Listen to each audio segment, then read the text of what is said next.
Today I'm doing the most original content that I could possibly come up with, which is Pokemon tier list for all the main series games. According to, wait, this is the real kicker, is according to my own personal opinion. I know, crazy, never been done. I mean, it's my own opinion, but the basis is specifically average, is whether or not I would enjoy. It's just like a casual run through of the game, thinking about it right now. It's like, I played this, say, like Diamond, Pearl, Platinum, Emerald, even some of the older games. As a kid, I have some nostalgia for, but legitimately, it's a Pokemon game. I'm gonna get the starter, I'm gonna play through the Elite Four. Depending on the game, you can argue that I should play more than through the Elite Four to have the full experience for the game. But we will get there when we get there. And so, obviously, here on the screen, we can see Peak, which, self-explanatory, amazing, above average, average, below average, what even is pacing, and the Valley. I am not expecting too many things to end up in Valley. What even is pacing is pretty specific in terms of, I probably know which game is going there because the pacing is, well, what even is it? The first thing I'm noticing is that of the Gen... Oh, wait, I grabbed it too. Of the Gen 1 games, Red, Blue, Green all are going to end up together somewhere. Thinking about whether or not I would actually enjoy playing through these games. So part of that is Fire Red, Leaf Green exist, and they're the oldest games, they have the least amount of stuff in them. I'm not trying to be an asshole, they're important games, they're fundamental to the franchise. I cannot put them anywhere except below average, though. I don't want to play through just red, blue, even yellow. I'll tier the list, actually. So yellow does make its way above those. Start with Pikachu and you have access to all three starters. It's kind of cool. What even is pacing? So Gen 2. Let me talk about Gen 2's Gym 5, 6, and 7. They are all pretty much the exact same level because you can go to them in like whatever order. Chuck, Jasmine, and Price. I think they're actually good gym leaders by themselves. Their levels being the same despite them being across the region is a decision. So Chuck has a level 27 and a 30. Jasmine has 6 gym, has 30, 30, and a 35. And Price, actually, I suppose maybe he's 6 and Jasmine 7 because he has 27, 29, 31. Damn, what even is the pacing? And it has Kanto. That saves it a lot. It doesn't save it a ton. I can't do it. Ruby, Sapphire, Emerald. I'm just gonna put everything in average and start moving. I think this is probably where things need to end up. Emerald isn't like a huge change from Ruby, Sapphire. Like the story's a bit different, some story beats, stuff like that. It's all pretty much the same game. It does have that little bit of a nostalgia factor. I'm just gonna throw it up there and not justify it too much. Now, actually, I think our first straight average. I think Kanto, Fire Red, Leaf Green. You don't have physical special split, which is the biggest thing that makes me sad every time I play a Gen 3 game, is not having physical special split yet. But, it's a relic of the time. It is what it is. The graphics, obviously, a lot cleaner from Game Boy games. I can still play through these games and enjoy them. Any of these. Like Gen 1 and 2, I can't with the graphics, and that is such a personal thing. Diamond, Pearl, Platinum. I mean, if I'm going to do this on every time, I feel like I need to start actually justifying it, because I couldn't really justify the Emerald, Ruby, Sapphire. Emerald's not that much better than Ruby, Sapphire. I do think this Platinum difference is way more justified, though, between the Rotom forms actually having their typings changed in Platinum, which they weren't in Diamond and Pearl. The Giratina storyline in the Distortion world is so much cooler than the Diamond and Pearl one, where like Ruby, Sapphire, Emerald, like yes, the Ruby, Sapphire versus the Emerald storyline is different, but it's not the end of the world. I think getting Rayquaza and Spear Pillar and all that is much cooler, but it's not like going to Spear Pillar and fighting Dialga and Palkia with the Lake Trio and the Red Chain versus going to the motherfucking Distortion World. No, it's so hype. It's so hype. I have nothing else. It's goated. No.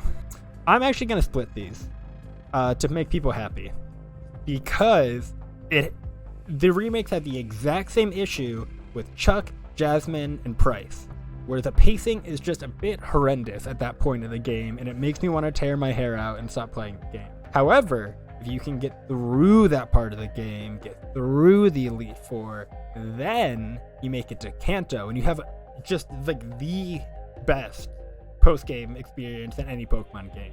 The Kanto all the way up to the Red Fight on Mount Silver. The Red Fight's perfect.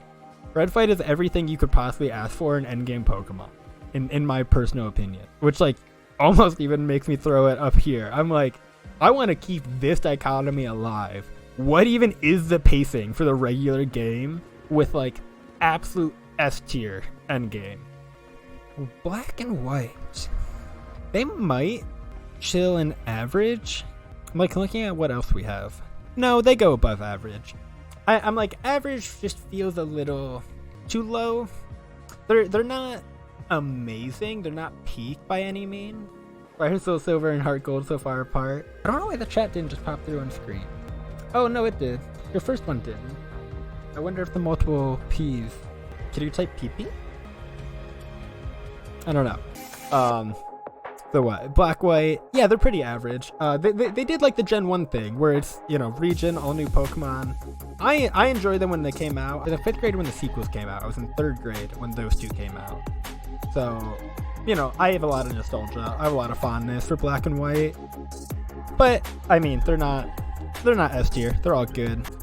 With that being said, I'm actually throwing these peak. There will probably be a couple things peak, but these are my favorite games in the series, bar none. White 2 is the game I've played the most of, bar none. The pacing is good.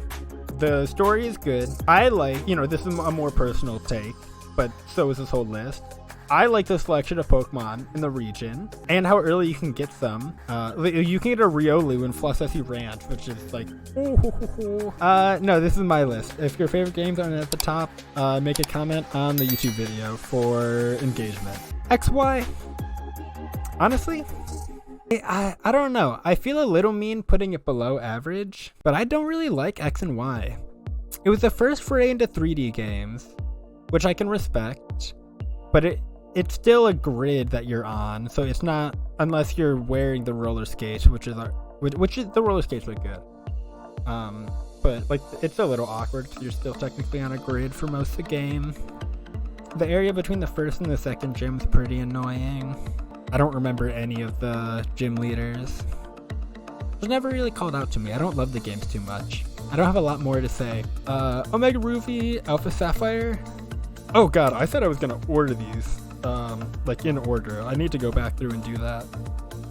So Omega Ruby, Alpha Sapphire, I'm going to put right next to Ruby and Sapphire because they're a really good remake. They improve on things that needed to be improved on things that were cool, such as whatever like nav like searching system that game had, where you could get fun like hidden abilities. And I would still play through Ruby Sapphire, so I don't need Alpha Sapphire Omega Ruby, but it is also helpful with the legendaries.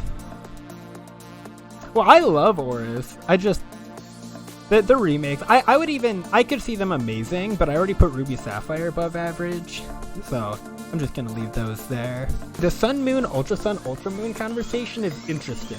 So when Sun and Moon first came out, I would have put them at peak. On launch, I thought they were phenomenal. I loved the shaking up of the formula with the Titans.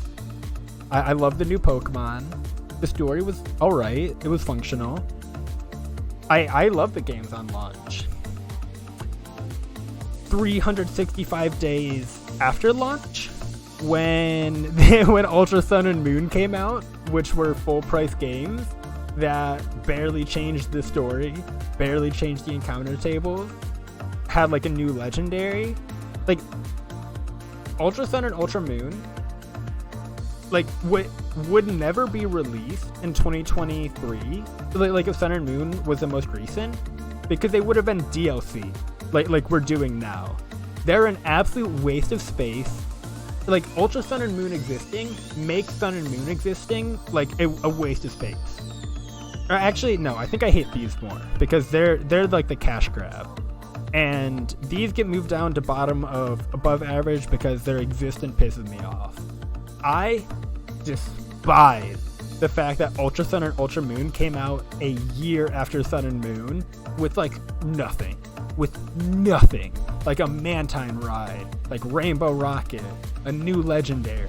Like, it was barely anything for like full price new game. I hate them, genuinely. On launch, I loved Sun and Moon, but I hate Ultra Sun and Moon's existence as Pokemon games.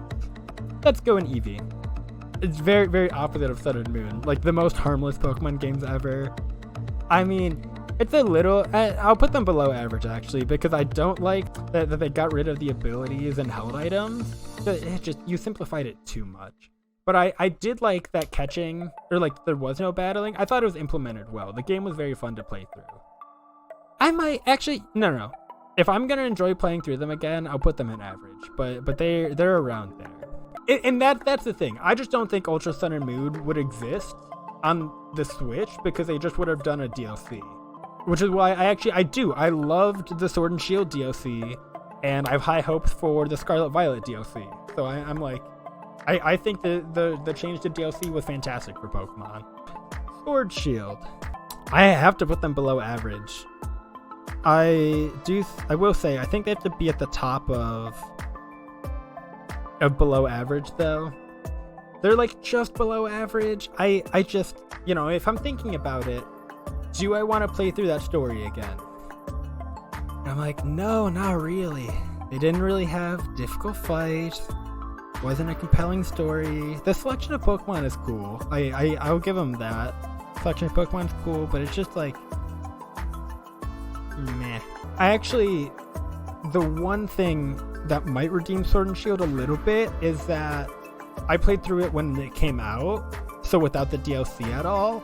Being able to visit the DLC areas while you're doing the main story might actually make those games even more enjoyable to play through. So maybe that does push them up to average, because I never got to experience that, and I would be interested in experiencing that. But they're pretty borderline. Brilliant Diamond, Shining Pearl. I feel a little bad doing all the way to Valley. I can't be that rude though. They're not like horrid. I mean, they're not great. I would rather, and this actually is the issue with these remakes, is I would play through Sapphire or Alpha Sapphire. I would rather play through Platinum than either of the Diamond Pearl remakes. So it's like, god damn, they're just bad. I just wanted Platinum with fairy types, and they gave me Diamond with fairy types without all of the modern things that make the games nicer. Pretty awkward. They sit bottom of below average pretty easy. Legends of Arceus, peak of Pokemon. I seriously have never had so much fun just playing through the Pokemon game, 100%ing it, filling out the Pokedex, catching legendaries, just like doing the things the game wanted you to felt good. I did all the quests, filled out all the Pokedex, but I did basically everything to do in that game. It is a phenomenal game. I've thought about playing through it again recently because it's just, it only came out like a year ago, but I'm like, oh my god, it was so good. It was actually just such a phenomenal Pokemon experience. Scarlet Violet aren't on this tier list. I put them right above Sun and Moon. They're above average. Me and Chase Soul Link is my fourth playthrough of the game since they came out in November. So I'm a little burnt out on the story of the game. Ooh. No, the story is peak Pokemon. But like, the story is the best Pokemon has ever done it by far. But I think all the bugs they had at the start, I think the open world can be implemented better. Although it was a good start, I think it can be implemented better. I think it's fair. I think between Black, White, and Sun, Moon is pretty fair for them. But being less buggy, being a little bit more polished, this game easily makes its way into amazing, if not peak for me. That is where things are. Hopefully DLC helps with some of the things, and hopefully they make another open world game that continues to improve on what Legends and then Scarlet Violet did. So I think Pokemon is heading in a really good direction, to be honest.